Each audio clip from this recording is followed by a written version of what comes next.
Peace. Good evening on this seventh day of September 2024 in the Gregorian calendar. Much love, peace, joy, happiness, safety, all that good stuff. Um, Walking in my birthright,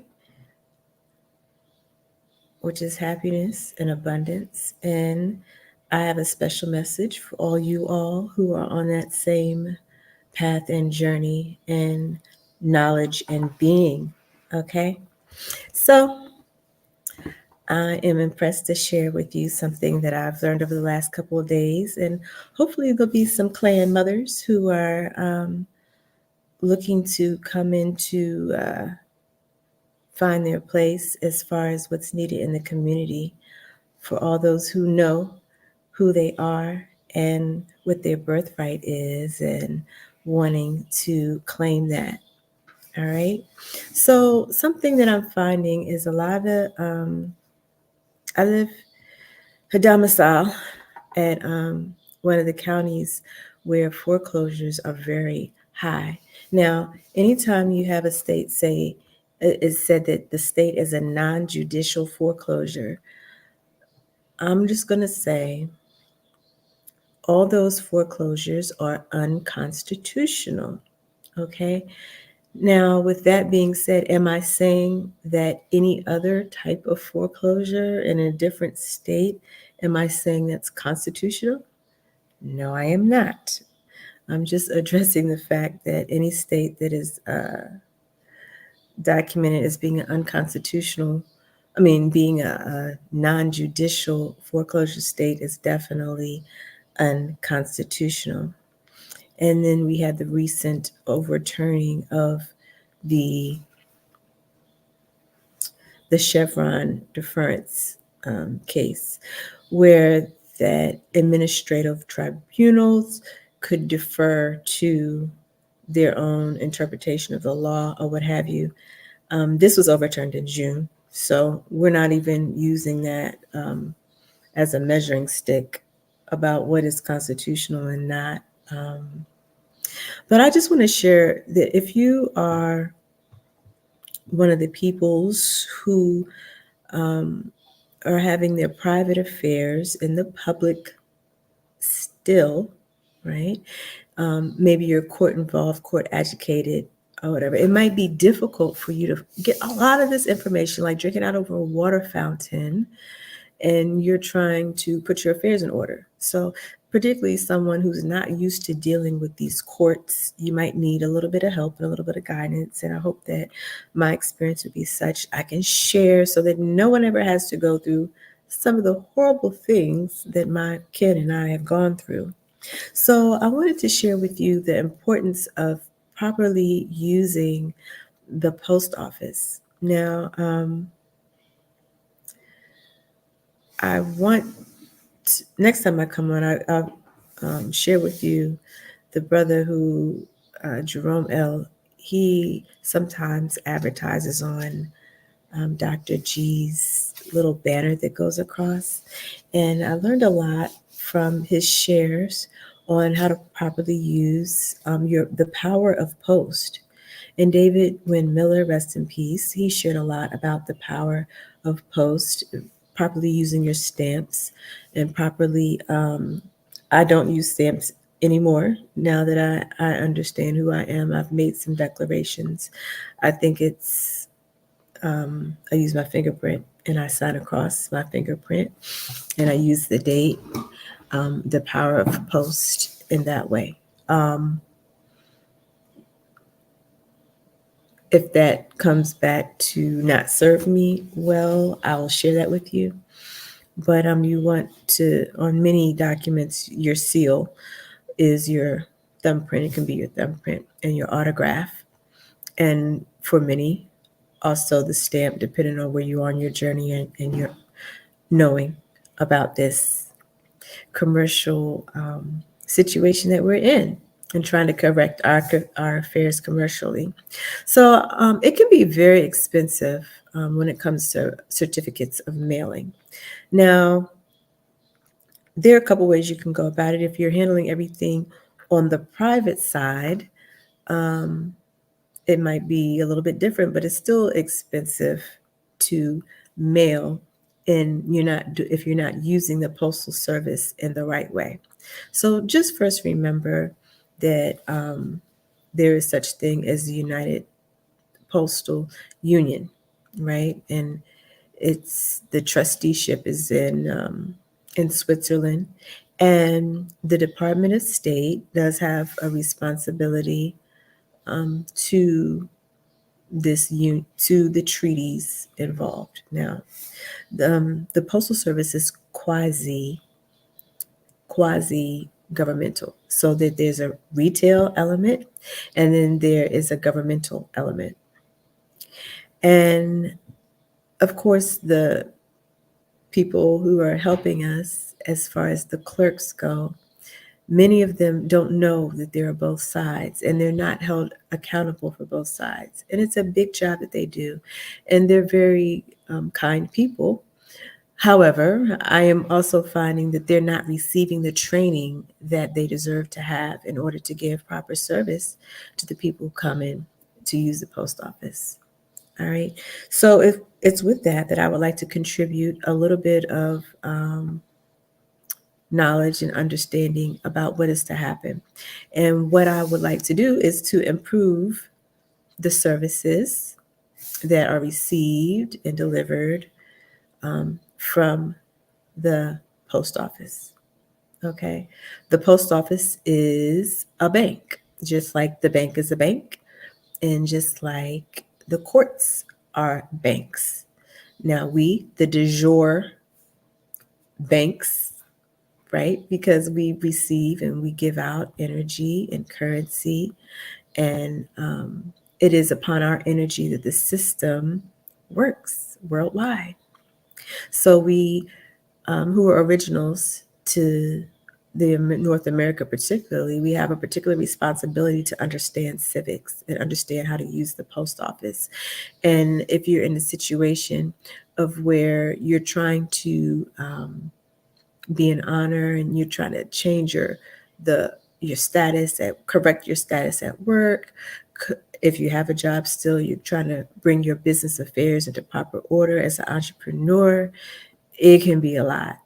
And so the last thing you need is to deal with people who make up things. And so I want us to read better. I want us to learn how to read properly, because many of us are educated. And so, with that being the case, to teach a dog new tricks is kind of difficult. But I know it can be done. And the first thing is just deciding in your heart that you want to be in excellence in everything you do.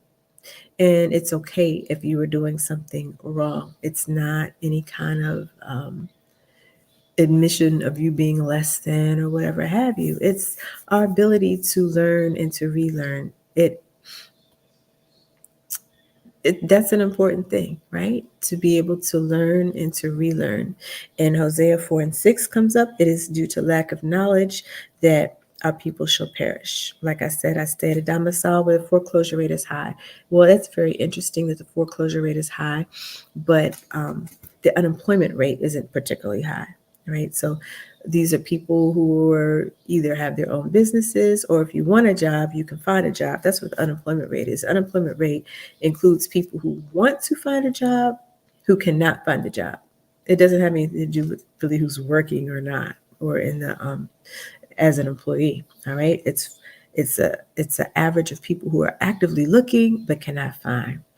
So the unemployment rate isn't particularly high because a lot of the services around here are federal government related, or like I said, well, federal government related contractor positions and that sort of thing. So that should be a cute clue that something is wrong.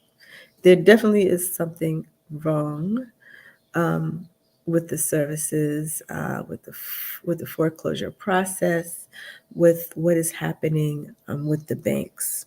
And now we have folks who have a certain amount of power that we've given away, and now we're wanting to claim back our power.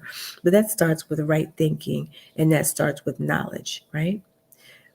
And facts, what is true. We can't move forward on what we feel or think. That'll be a theme that I stay on because I understand from working with people a long time, people can think whatever, but we have to be able to confirm it. We have to be able to say as substantiated by. So when I say something, even if I say something wrong, I say, well, this is what I thought because of what I read here or what have you, right? We want to go to the truth and to the facts. All right. So improve the level of functioning, but also let this serve for those in leadership at USPS about our expectation to um, train the staff properly. If you need help doing something, it's okay to say you need help. And if you don't say you need help, then there's this thought that you're doing it on purpose, that you're intentionally neglecting the needs of the people. So I don't know you personally. I can't say what you've been informed on, so I'm not going to make that judgment.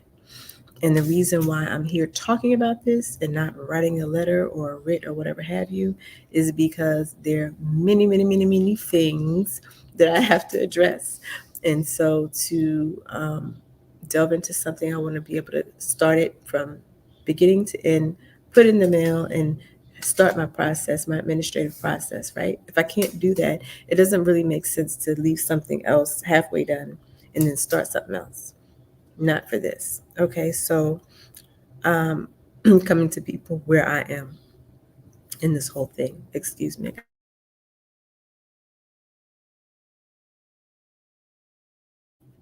All right, so I'm gonna go here.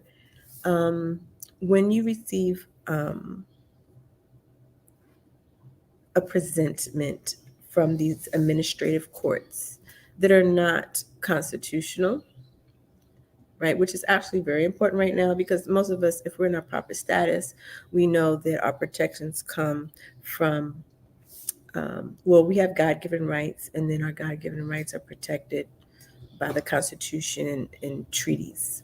And the courts are really bound by them, but only when you make a claim. So if you don't make a claim, then you're not going to receive the remedy. You're not going to have your rights be respected or protected. All right.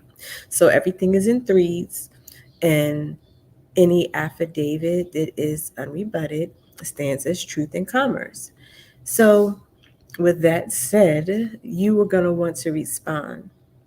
And because of the manipulation of the mail, the thefts, and the other operations against the people, you want to do the best you can to keep up with your paperwork and get receipts and documentation. You have to weigh what is affordable. Do your budget at the top of the month. How much you're going to put aside for mailing, and also be looking into ways to create your business entities, right? And we're keeping good receipts so we can do our 1099 OIDs, original issue discounts, where it's like a loop. I call it bounce the ball. Don't try to hold everything, bounce the ball energy. It's a loop where you're claiming things back, right, when appropriate. So I just want to talk about the first thing. Whenever you put something into the court, court is the paperwork, right? Certain things you're going to do in the private. But what I have found when I do things in the private, which I do a mailing, it doesn't necessarily come up into the court record, and then I don't get a response. So it's okay that I don't get a response, but then if I don't see it on the court record, but yet they're affidavits that not necessarily true, there might be facts. They're facts, but not necessarily the truth. So one is being presented, but not my side or not the truth. Okay, so I tend to mail things and also to mail and also file it into the record. Both. I'm learning. And I've also had things in the records that have my trade name in it that belong to someone else. So I know they confuse things. Excuse me.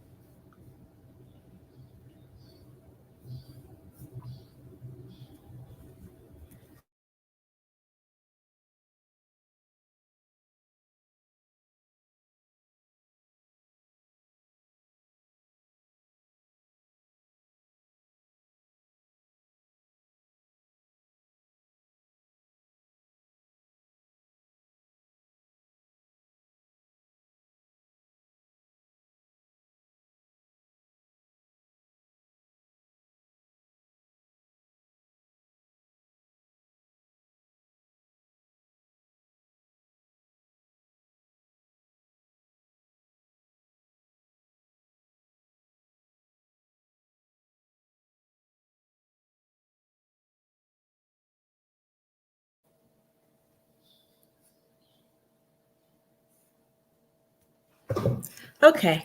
So today I was overcharged for something, and I was overcharged for two reasons. Because I had to agree to be overcharged, right? Because I didn't have to put my post into the mail. I could have just said, no, I'm going to go to a post office where they're not going to overcharge me. But I didn't do that. Why? My car was, well, my conveyance has been stolen. So I was using rideshare. And I'll talk about that too. And so part of that I'll talk about at the end about my conveyance being stolen. So this right here is, when you put things into the file, you're going to already put in your documentation that you certified that you mailed something. So the best way to do this is to actually mail it. And so then when you put it into whatever file, you could just drop it off and walk away. But I don't feel comfortable personally in doing that. And I will complete their certificate of mailing form if they ask me to, because I mean, that's the requirement when you're putting something into the file, is that you've mailed it to the appropriate person. So that would be the attorney, minimally the attorney for whatever the opposing party is, the clerk, and I'm not sure who else. Depending on the situation, maybe the attorney general for the state and the attorney general for whatever county, depending on the situation. Okay, so there is a way to do certified mail. I think I noticed a recent change. I have to look to see if I have any old certified mail receipts. But there are people that you see use certified mail without paying anything other than maybe the first class stamp, or maybe they have a government stamp that they've created or whatever have you. I like what I put in the post to come back. So I'm not willing to do these processes where it's likely to get returned to me. All right, with that being said, there will be a change. There will be a properly put out, a properly announced and declared change as it relates to what the expectation is regarding receipts, right? Excuse me. Excuse me. I should be able to go to the post office and drop off my post and still know that it's getting where it's going. So a receipt that I put in commerce. Now, the green and white slip would serve as that. And it does serve as that in certain regions in the United States of America. It serves as that. And some people get their green cards back. There is a prepaid box on the right side. And people are doing this, and they're using either persecute or they're understanding about the United Postal Union. They understand why the trucks are around with no tags. Okay. So I think one way, and that has to do with jurisdiction as well, why some people do that and how they're able to have their post move.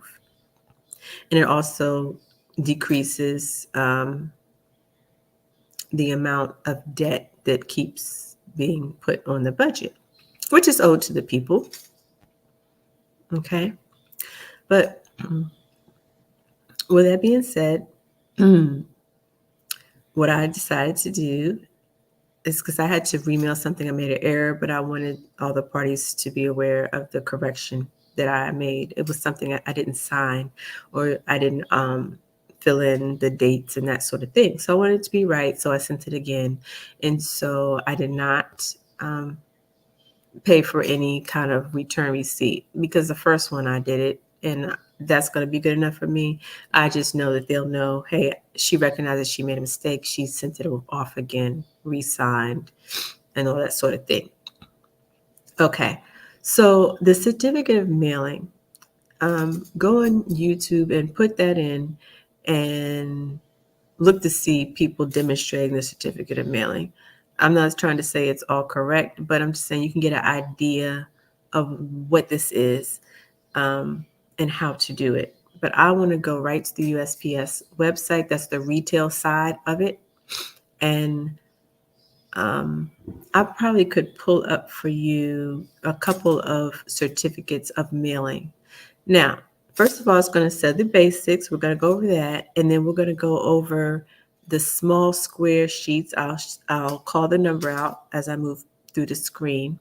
And then there's a firm book that you should be able to get from USPS. But for some reason, they don't order that book anymore. We don't order that anymore. This is a time that we need these supplies like more than any other time. I don't know why it is that I have ordered certain um, things and they don't get to general delivery. I'm not sure why that is. Um, Obviously, the system is corrupted, and I don't mean it in any other way than what I said it. Just like something is corrupted, it's off, it's drifted from what it's supposed to be. Okay, that system is corrupted. I've ordered labels and they don't come to me. I've actually had 1099 A's stolen from my home. And when you're new to learning this and you see a process and say, okay, that looks right, I'm going to do this 1099A, I'm going to do this and that. But then you call the number and you ask for something and you don't get what you need, or you get what you need and then later on it's missing and you know exactly where you put it with the rest of your mailing supplies or whatever have you. I've spoken before of how I'm coming out of this targeting thing. So this is just stuff that happens. If you go to targetedjustice.com, you'll find it out. And it is unconstitutional. I do not consent. I do not volunteer to be subjugated to your U.S. citizenship. I've gone on the record. My passport says I don't. I've gone on the record before. So I'm continue to go on the record. I'll do my administrative processes and whatever have you, and I will claim my birthright. Okay. Um, but with this being said, the way I was charged extra is because, well, let me show you what it is. So the certificate of mailing is different than certified mail, even though I'm convinced that this is the USPS article number should be taken from that same slip, because how else are we going to get a receipt without causing extra time to be used by the postal clerks, right? It's not necessary. We should be just able to drop it in there and know that it got to where it needs to get. Maybe you don't have the mint receipt, but you can still get the information online. Other than that, where's my receipt? Where else in commerce do you put something into commerce and don't have a receipt? Where else? Where else? Other than the post office, where the gold is. Where else? Nowhere else. Okay. So, certificate of mailing, general information, fees, eligible mail classes and services, and links to sample forms for the service. So I'll share that with you. So I took this into the post office yesterday, and they try to tell me because I pulled up the prices and everything, and so they could see what needed to be done, and they went through and they figured out how to do it mostly. But then they said, well, it doesn't look like that came off the USPS. Really? You think I'm just making up? Like, this is ridiculous. So they would know if they had their own terminal and they would go back and Google it their own selves. They would see. Why would they question a customer when they could go verify for themselves? That they don't have a terminal to be able to pull up their manual and see what's going on is not acceptable. And then to just question someone who's there for service, one of the people, is not acceptable. Anyway, what is a certificate of mailing? A certificate of mailing, it provides evidence that you sent an item when you say you did, right? And on the forms that you, or if you say, I signed, qualified my signature, all rights reserved, agent for the government ends legis. Sometimes, last, first, middle, doing business as first, middle, last. I do that all the time. Okay, with that said, it says that I'm certifying that, yes, I did provide service, certified mail to other parties. And I'll put the parties that I know that this is to go to, for it to go into the file. All right. So if you're doing that before you file it, it can be expensive. Now, like I said, I know some people don't do that part. Their jurisdiction, they're coming from another jurisdiction, and they did it on the private side. They feel like they don't need to do that. Okay, that's fine. I'm going to do the paperwork so that my filing actually gets filed, because I don't have time to sit and blame someone else for what didn't get filed. Okay. And for the record, eventually it will be the case where we're going to do everything private, and I will put it an injunction that my legacy not be used in the public for their controversy, for their profit-making ventures off of my energy and labor. All right. So it is important to have some type of proof that you put it in there. And if you're saying that you sent it certified mail or through a certificate of mailing is general. It's not a trademark or registered service. Certified mail is a little bit different, and they're going to charge you, even though that article number is the only number I know of, unless you get in some other kind of registered mail service or what have you, that it could be tracked. So, like I said, that is something that the USPS public servants are going to want to be able to answer to that. How is it that I don't have any kind of receipt when I put it in the mail, other than going and standing in line and having someone who's not trained on how this works to help me?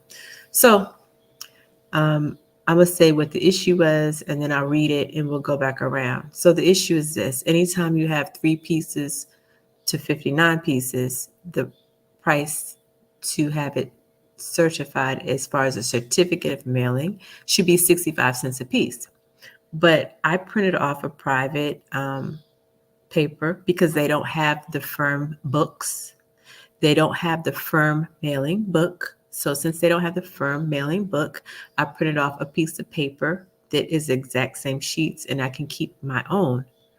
Well, the young lady told me that 65 cents a piece service was $2.20, as if it wasn't multiple pieces.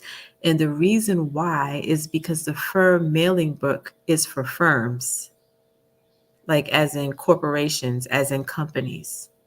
I'm like, that's not what firm means. It means like hard copy, soft copy, like a firm mailing book. And if it does mean that, show me where. Well, she's like, well, that's what it means here. Well, maybe it does mean that there. And if she is right and I'm wrong, just show me in writing. And so, even let's just say I'm interpreting this wrong. That means that technical writers missed that in there, that firm means like an organization as far as a association or a law firm or some type of firm like that. This, when we talk about entities, everything kind of lines up. The Internal Revenue Service is an intermediary, is a like a custodian for the Department of Treasury, the U.S. Treasury services, right? So I don't see it in any IRS manual when it talks about firms. I don't see click here if you're starting a firm.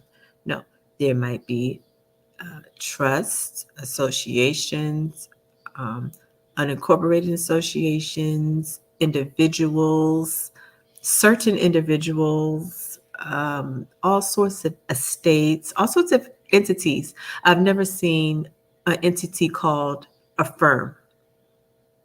So I'm thinking this is an alternative meaning for the word when it comes to firm mailing book, because to me, a firm mailing book means a firm, not a mailing book for corporations or entities, even though an individual is a type of entity.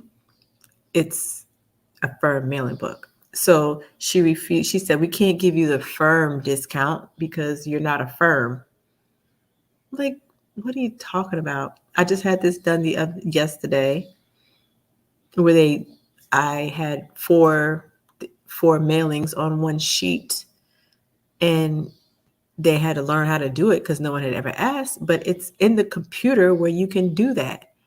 But she's like, no, I have to verify your EIN. Well, here's the EIN. Let me just give it to you right now. I showed her the passport. I gave her my social. She's, oh, well, no, it has to be a firm. Help me. So here we go. Let's just read a little bit. A certificate of mailing provides evidence that you sent the item when you said you did. The official record only shows the date your mailing was accepted. But that is important because I might, just want to have proof of that because I want my affairs to be in order, right?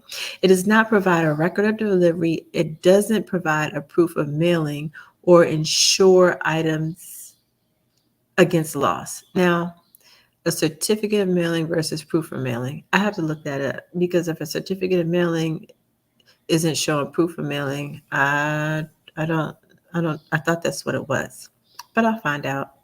So a postal service does not keep copies of the certificate of mailing receipts. That's correct. It's a receipt. I shouldn't have to pay extra for a receipt.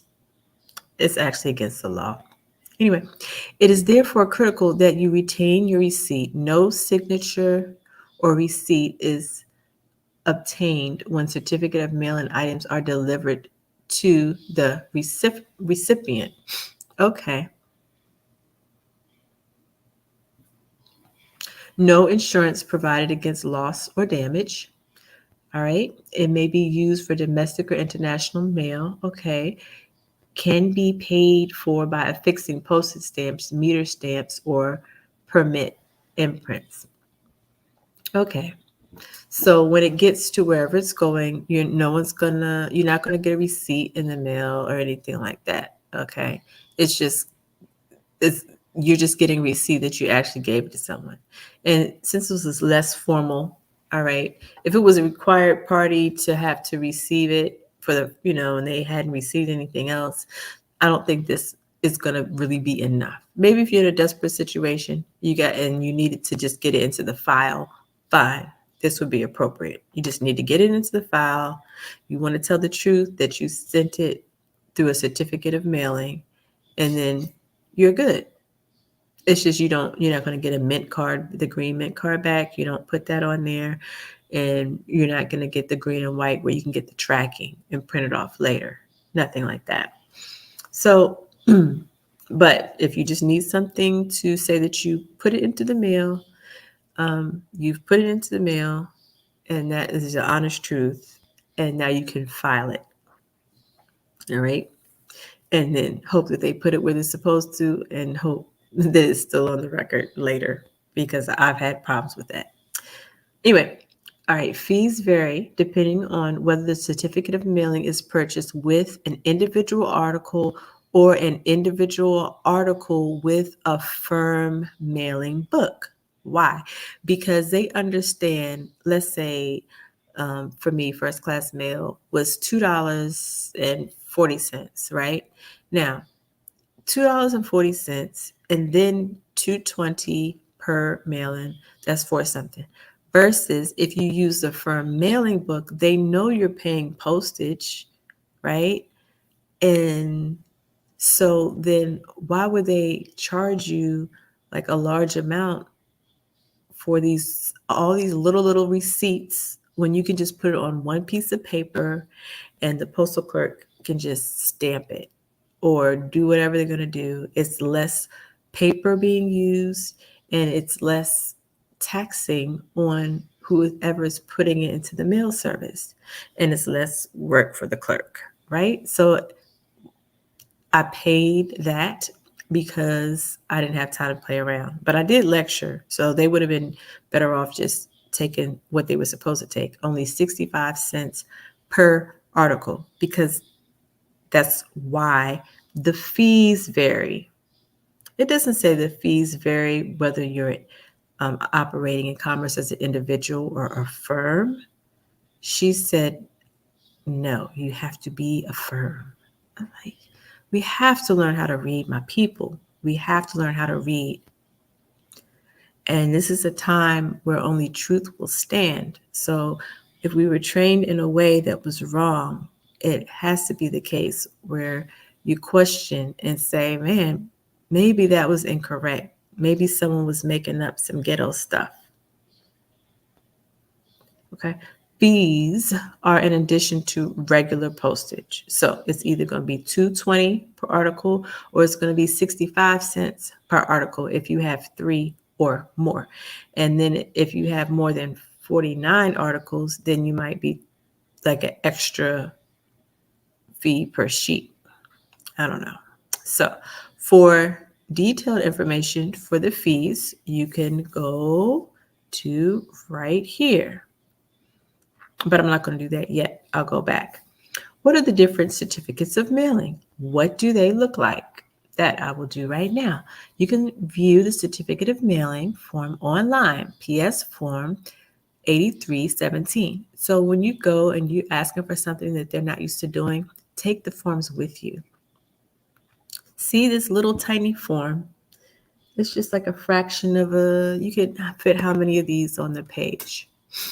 You can't see this, I don't think. No, it didn't. Let me present this. Stop sharing on the other one and present this other screen with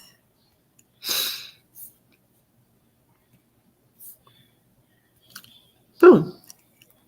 Isn't that cute? This is $2.20 when you're just mailing 1 or 2 items. Okay, that's what this is for. Now, when you're not using it, this is a 3817. Now, this is different than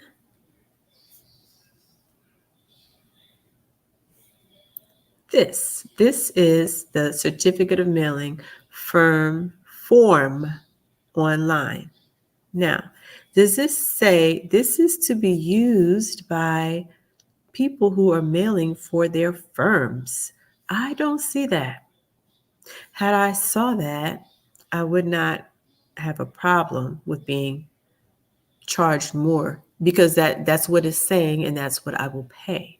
So as of November 6, 2016, this form can be used for both domestic and international certificate of mailings when the shipment contains 3 or more items. So today I had 3 items, but yet I was told I had to use this form and pay $220 versus this form.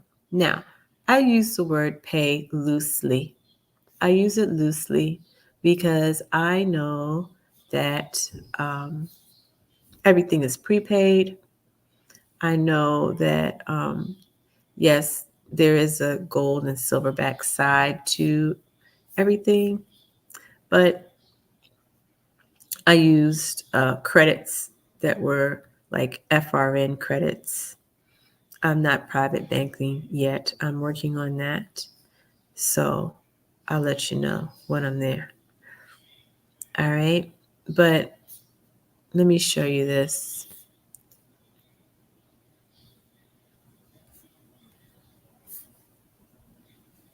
This is the form 3665.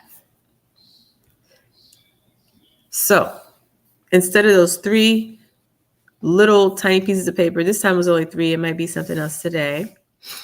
Tomorrow, but it was just 3 today.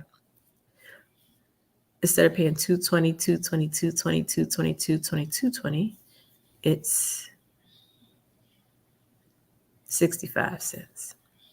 All right. And what happens is, what I did on my articles to keep it on the land, keep it that it's mine document that I created, or my papers that I created, I use a firm specific identifier. A firm specific identifier. You can get one of the certified mail receipts, and you make that the number of the firm specific identifier on this bottom row.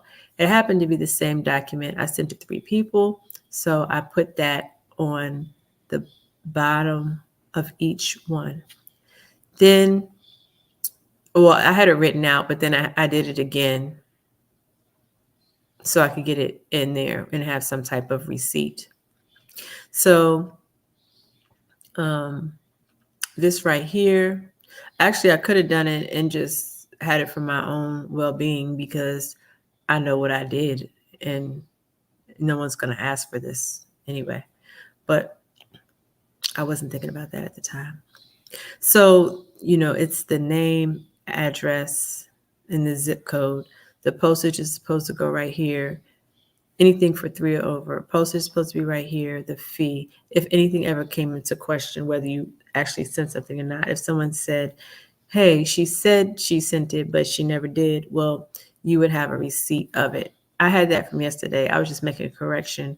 As I think about it, I really didn't have to pay the $220 a piece. I could just let it be, but I felt more comfortable.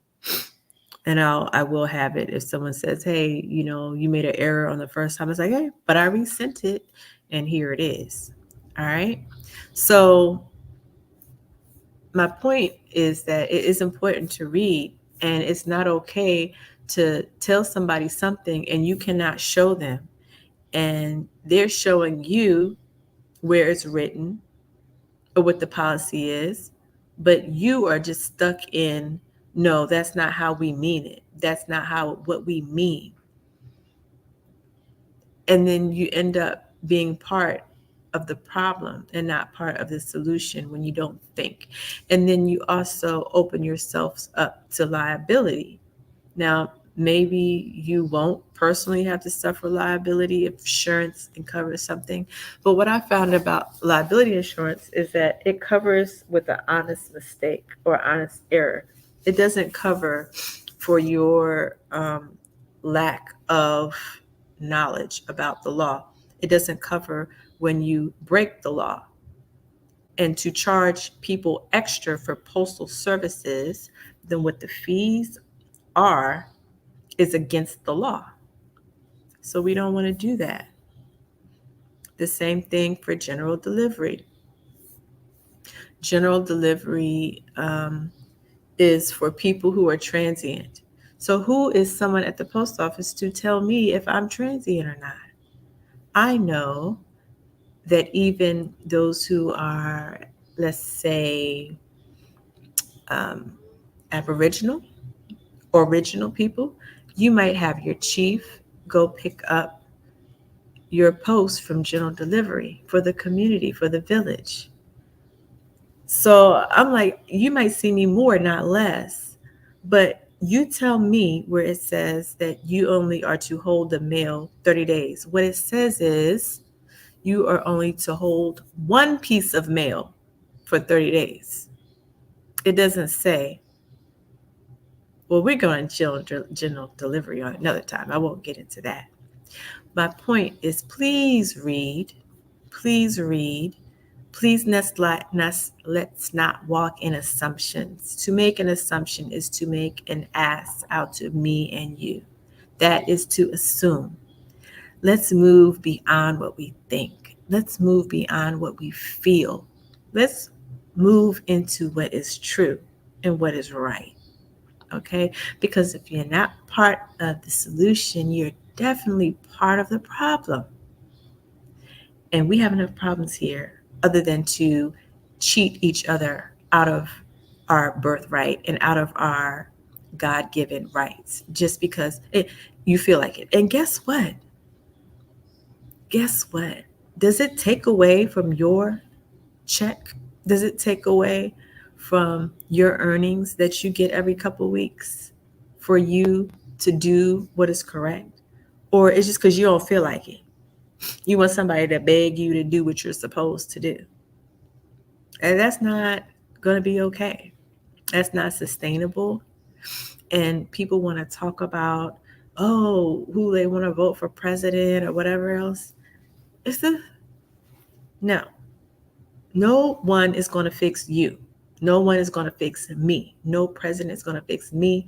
No president is going to fix you. You have to fix you. I have to fix me.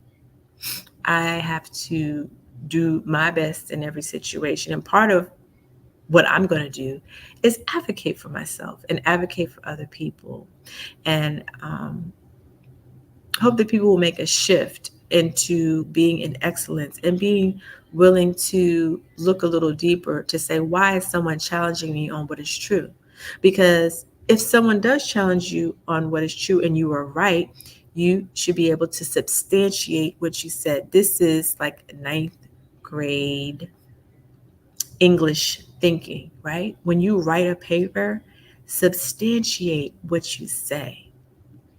Substantiate underneath under stance, the stance that you are putting out or the statement that you are making. Show what is undergirding that and what is true, right? Not in what you feel, not in what you think. And when someone brings it to your attention that, hey, I understand why you say that. However, this is the truth, right? You don't have to get personal. You don't have to be nasty. You don't like just say, I'm not sure on that. And I'm going to go with what you said because that's what good customer service is. All right. That's the thing that I think will make America great is that we return to our good customer service. Right now, you're acting like you don't give a care. And anytime you have a job where you feel that you cannot do what's right, there's always whistleblower protections.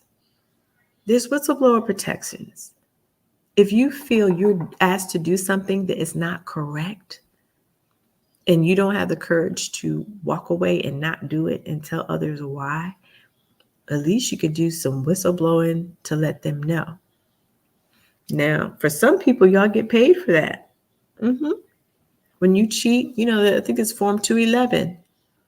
Certain of us who are coming into our proper status, we're not going to necessarily get paid to tell the truth, but it doesn't mean that we're not supposed to tell the truth.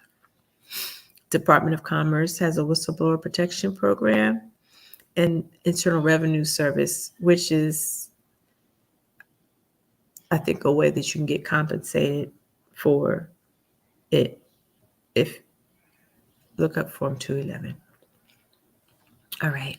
So let's see. Do I want to share with you all a little bit about general delivery?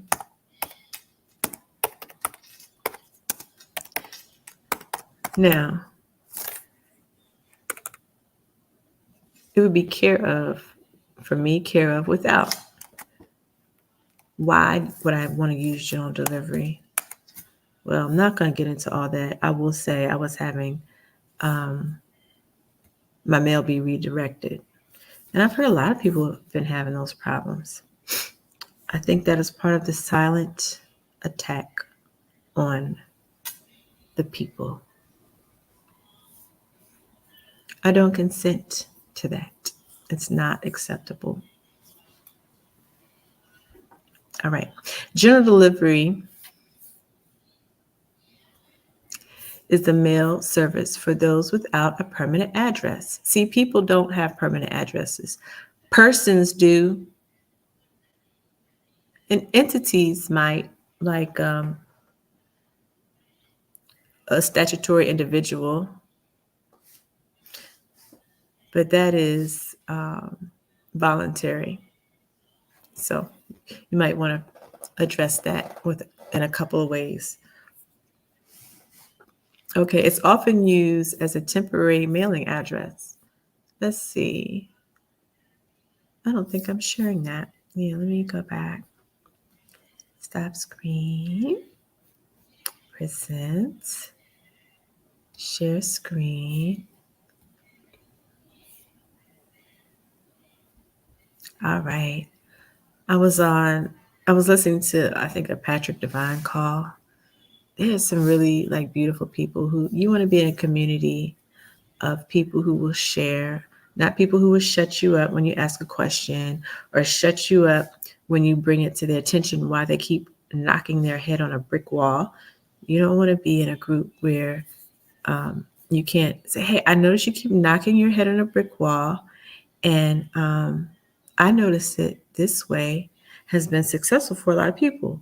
You don't want to be in a group where you can't share with someone like a reasonable way of doing something or an option, not to tell them they have to do it another way, but to present a safe option for the discomfort or whatever they're going through. You don't want to be in a group where you can't share like that. All right. So what is general delivery? It's a mail service for those without a permanent address, often used as a temporary mailing. Now, I read it on another site. They said it's where people receive post. I said, that's interesting because I'm a people, not a person. I'm a people, right? So anyway, general delivery is a service for those without a permanent address, often a temporary mailing addresses. Now, it says often used as a temporary mailing address. Does it say only used as a temporary mailing address? No, it said often used. So maybe there are other situations where people might use that, right? So general delivery is intended to be used for. I'm going to read all four of them. I'm going to say number 3 would fit my situation. So a post office location without city carrier delivery service, not me. Non-city delivery offices for those who prefer not to use postal office box service, for whom the use of a post office box, a caller service, or delivery by letter carrier would be an unreasonable inconvenience. I could say that's the case as well. All right. Because it's not like I don't have options, but it's an unreasonable inconvenience seeing that my mail kept getting shifted, not getting it at all, going to the wrong place. And like I said, one of the post delivery gentlemen said that mail carriers, he said that a lot of people had been complaining of that, So number 3, a participating post office to serve transient people who travel extensively, and those without a permanent address. Now, people have a misconception about traveling and commerce and in and out of ports. They don't recognize that when they're in commerce, they're going in and out of ports, right? And even when those who have a national identity card, that national identity card is going to also be tied into either an I-10, an SSN, or something like that. So they're going in and out of ports. Now, for me, I've chosen, based on me prematurely ridding myself of a state driver's license, it was a case where I'm going to go in and out of ports, banks, different situations. I need some type of ID. And so I've decided that ID would be one that's not identifying me as a U.S. citizen, because I'm not a U.S. citizen. And so that passport is one of the things I use, and I travel. I don't drive. I don't drive for Lyft or Uber or anything like that. I travel. And whether it's travel in the area or travel out the area, that's my situation as a transient, as a people. All right. Without a permanent address, it is a statutory citizen that has a permanent address. And I'm not that thing. All right. So, number 4 on there, anyone who wants the post office box service when the post office boxes are unavailable. Now, another thing I'll have to find for you is that there is a service for post office boxes that is supposed to be free for a certain amount of people. Now, I have to find that. I don't want that because that's in their military jurisdiction, and I am not an enemy of anyone. And I'm working, and it is my intent to handle all of my affairs and be in such a way that that is clear as a creditor and not a debtor. Okay. So how do I address a mail piece sent to general delivery? There it is. Name, general delivery, city, state, zip. And it's usually going to be 9999 afterwards, or 9998. Now, I did not like it today because I went to the post office and I got a notice that a debit card was returned back to the sender. And they're saying they're concerned about the safety. So I spoke with the postmaster, the same postmaster that said, you cannot keep using that. I'm like, well, show me in here where that is the case. So he pulled up this piece of paper. He'd been studying, boy. He'd been studying. And it said, you cannot keep any one piece of mail for more than 30 days. Like, that's not the same thing, sir. He asked me, haven't you been using this for more than 30 days? Yes, I have. And I will continue to stand on my constitutional right. All right. Now, if my mail wasn't moved around, maybe I wouldn't have had to research to find out that this is something that people do. So I also addressed the delivery person about rural postal service. I know some people do that, or private mailing. Now, he crumpled that up and threw it to the ground because you don't have to do that. This is not rural. Okay. All right. Non-reader. So anyway, here we are. And I explained to him and I appealed to him, like, until you come to the same understanding that I do. Because, see, I can't suit everybody all the time for all. I have to prioritize these estates of my estate and on my rights. So, not to say I can't sue, I'm saying that these administrative processes take time and we have to prioritize.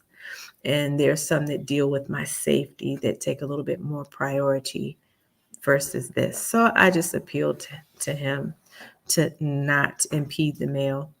And you know what he said to me? He said to me, well, why don't you have it mailed to the bank?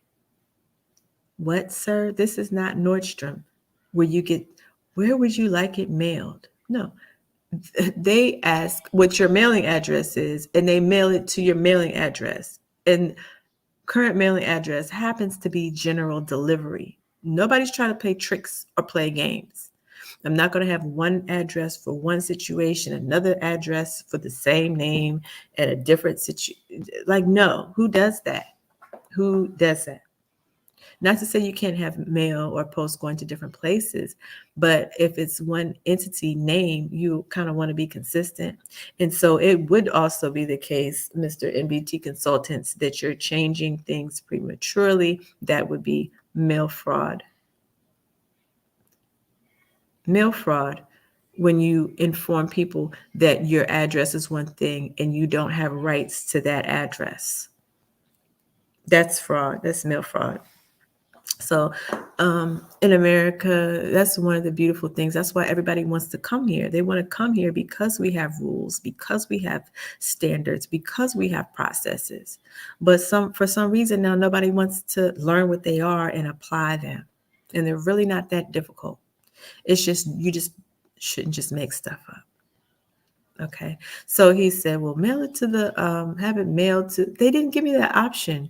Just we'll have it mailed here so we can take the card and cheat you. No, because it's supposed to go to the legal address of the entity. That's where it's supposed to go. So he didn't ask, I'm pretty sure he sent it back. And I said, you're cheating me and my loved one of our rights and checks that come here. Like, and you don't want it to come here. Why? How does it change your paycheck? The only reason that they should be able to impede it is this. Let's read. When you read a contract, you go from the top of the contract to the bottom. You don't go from the middle and then go back around and try to make it fit. You go from the top to the bottom. So what are the restrictions on the use of general delivery service? Well, general delivery is normally, does that say always? Normally. Sometimes you'll see normally it'll be the word generally.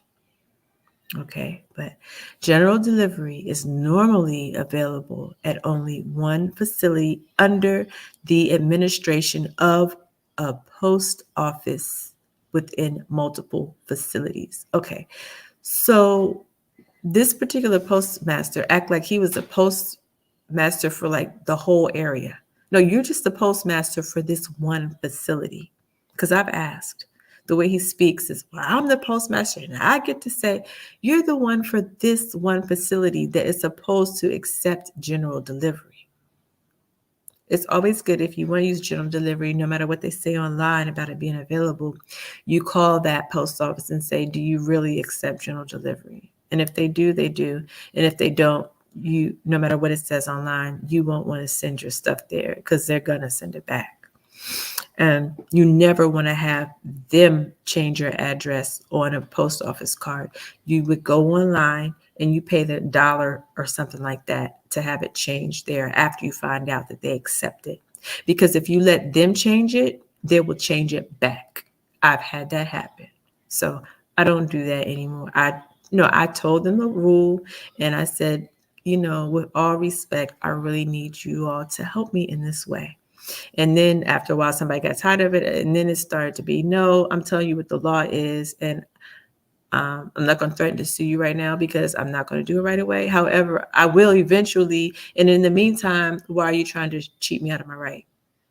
Let's read together what it really says so we can just all be in harmony, because I don't need trouble. And I know you don't either. Let's just be in harmony. What's the problem? Okay, because it's not an excessive amount of mail. And I come more than every 30 days to pick it up. So what's the problem? And I say it's not excessive because if I can fit it in my little handbag, it's not excessive. And it's missing stuff because you sent stuff back just because you want to not know how to read. All right. So general delivery is normally available at only one facility under the administration of a post office with multiple facilities. A postmaster may authorize more than one facility See, this is a postmaster of a post office with multiple facilities, not just one man who decides he doesn't want to anymore because he's a control freak. All right. Maybe he's not a control freak. Maybe it's something else I don't know about. I don't know. A postmaster may authorize more than one facility to offer general delivery service in accordance with customer and operational needs. A customer may use only one such location. So I don't know why this man, he's just not reading properly. That's all. Okay. But he said he would allow it to still remain there. All right. I pray angels protection over him, that he stay in his right mind and he keep his word. All right. So postmasters may restrict the use of general delivery if a customer cannot produce suitable identification. Now, if a United States of America passport, which they are one of the authorized locations to receive the passport for the Department of State. Okay, if that's not acceptable, I can't help you. All right, a postmaster may restrict the use of general delivery if a customer has mail volume or service level, i.e. mail accumulation, that cannot be reasonably accommodated. So I'm not having packages mailed there, not waiting more than a week or two to pick it up. It's never more than 5 pieces at a time, maybe 6. And all of a sudden, why is the post office allowing retail mail to be sent to general delivery? No, general delivery, it comes in last, first, middle, not in first, middle, last, except for something that the post office has allowed that is not in line with what is correct. As a creditor, my name is not appearing anywhere as a creditor with the postal, like general delivery address. If that has been put together, it's because the post office is selling the information. It's not to be selling the information of creditors that are receiving general delivery as people. Debtors receive all that stuff. You making money off of debtors, not off of creditors that are receiving post on a land. That's not correct. That's out of compliance, Mr. Postmaster. And we all have the power of post if we know how to use it. So if you wish to pick up your mail before regular delivery occurs, we suggest that you purchase a post office box for a nominal fee. Okay, so that your mail is available for pickup every morning. Yeah, so if you want that, that's fine. And of course, they're going to suggest that because USPS wants to make money, but that's fine. There's also an obligation, treaty obligation. And whatever codes or processes or whatever the USPS has that is repugnant to one's constitutional right or one's treaty right to receive post, this based on the gold that belongs to the people,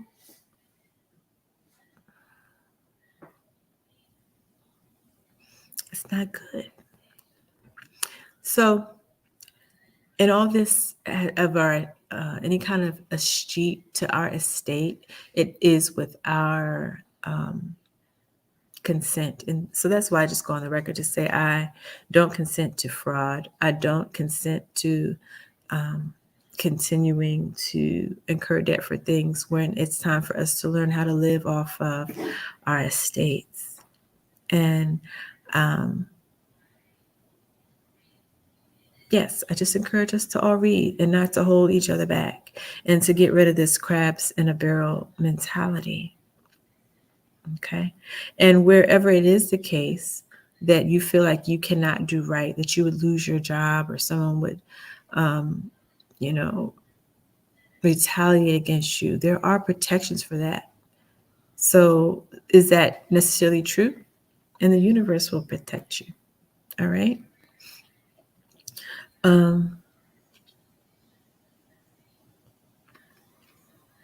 Let's see. If you wish to, additional information regarding general delivery. No application is required for general delivery. Persons interested in general delivery should speak to the postmaster. So that's correct. Look online which post offices have general delivery available and call them and ask them, do you accept it? And if they do, if you're wise, you would change it online. You wouldn't go and fill out one of those packets and let them do it, because they're not going to do it. I shouldn't say what they're not going to do. I have experienced where they did not do it correctly. It caused me much heartache and much wasted time and much chaos. All right. They didn't fill it out correctly. They filled it out regarding how they felt it should be filled out. And they made it temporary. So then where was going to go after that? Oh, you don't know? You're just going to feel temporary because you felt like it. Because someone trained you to do it that way. That's not an acceptable reason in this information age to say somebody told me in the information age. You can't say somebody told you when you can Google the truth. The truth is right there in front of you on the official website. And more than likely, the computers are programmed to do what needs to be done. And when that's not the case, there will be someone like me who wants to learn how to get things right, who will bring it to the attention of those who can do something about it. Okay, because some people are getting paid when it comes to those a little bit higher up. They're getting paid a lot of money, like multiple six figures. And I think it is actually money, like treasury notes some people are getting compensated with. Maybe not treasury notes, maybe Federal Reserve notes, but they're being compensated. They have earnings and they have a responsibility. You have responsibility to speak out when you know that you're not training your workers. All right. And I have a responsibility to let you know about the needs, and also responsibility to help make recommendations on how to change things and to make claims in commerce. Right. It's just like it's a lot. And so if you wish to pick, where am I? Limitations on the amount of time you are able to use general delivery, if any, are determined by the postmaster. Now, here's the thing. Remember I said you read a contract from the top down. So if any are determined by the postmaster, right? But when we come back up at the top, it says, where does it say? It said they may restrict the use of general delivery if. So now these two cannot present, if you can't present suitable identification, they may restrict the delivery. And if they have mail volume that is high, then they may restrict the delivery. All right. So let's just say I didn't have ID. It could be the case that they still allow me to use general delivery, right? They don't have to. So in this way, it is illegal or lawful for you to determine it. But if these two criteria, I'm meeting them or someone is meeting that criteria, then it is not appropriate for the postmaster to restrict. It's only if they're not meeting one of these two criteria that they would have the authority to say, no, let's not. So let's say I got a large amount of mail and I have no ID. It would be up to the postmaster to say, I can limit this. But if I'm meeting those two criteria, there's no substantiation that the postmaster has to limit it. And I understand that's a little bit more advanced when it comes to compliance, because it's an if then, and they don't say if then. See, the limitations on the amount of time you are able to use general delivery, if any, are determined by the postmaster. There is no limitation if you're meeting those two qualifications. But that's not clear, and I get it. I understand that I've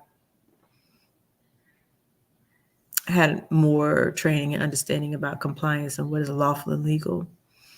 So it would be good to clarify that statement. Limitations on the amount of time you are able to use general delivery, if any, are determined by the postmaster. Because there might not be any limitations if you're fulfilling what the criteria is, which you're transient, you have suitable identification, and you're not getting a large volume of mail, then it would be inappropriate for a postmaster to say, I'm going to just send your mail back to sender because I can. What in the world? Each piece of general delivery is to be held no more than 30 days. Does it say there general delivery is only 30 days? No, it says each piece of general delivery mail is to be held for no more than 30 days, unless the sender requests a shorter period or general. I gotta go back to this tab. Okay.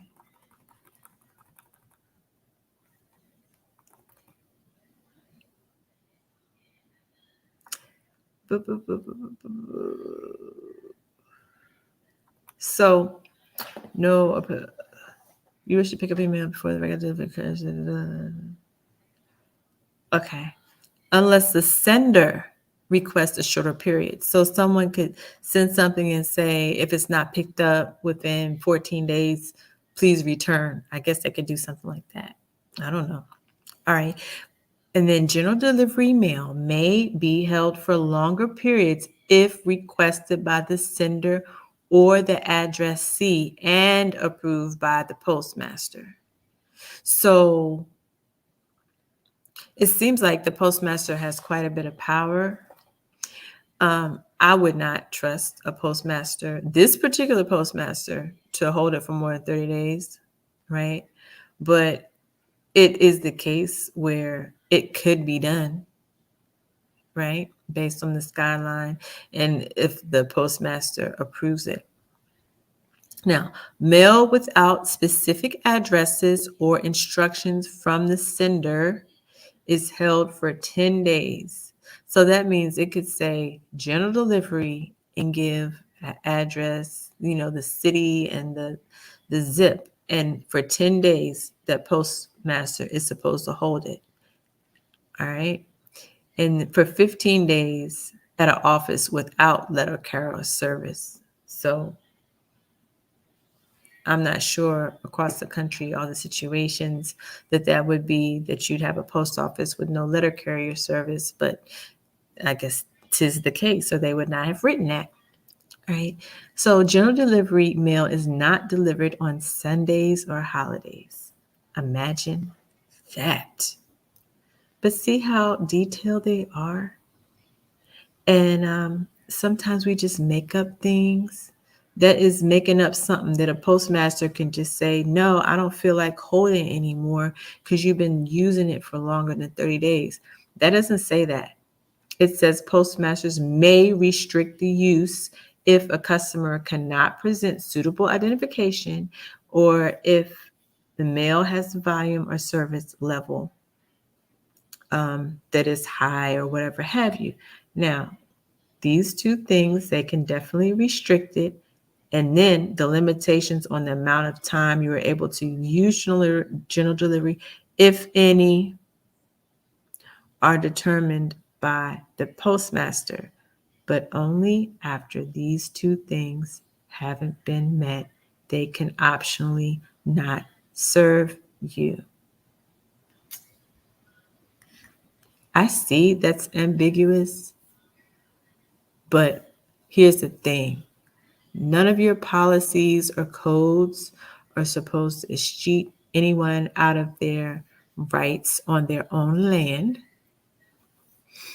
And therefore, that's my interpretation based on my God given right, protected by my ability to make a judgment based on Article 3 of the Constitution for the United States, upon which it is bound, upon which the treaties are held. It is held and bound by the Treaty of the Delawares, the Treaty of Marrakesh, the Treaty of Tripoli. Yes, United States of America, the land, is in trust, in global trust, in line with the UPU, postal treaties. You don't just get to break them because you don't want to see somebody's mail come anymore. You don't get to do that. All right. Thank you for learning about general delivery. Thank you for learning about certificate of mailing. And let's grow, let's learn, let's be open to making the world better. Let's leave someplace better than what we found it, leave a situation better than what we found it. Let's get over ourselves. All right. And keep the light, keep the love. Thanks for listening.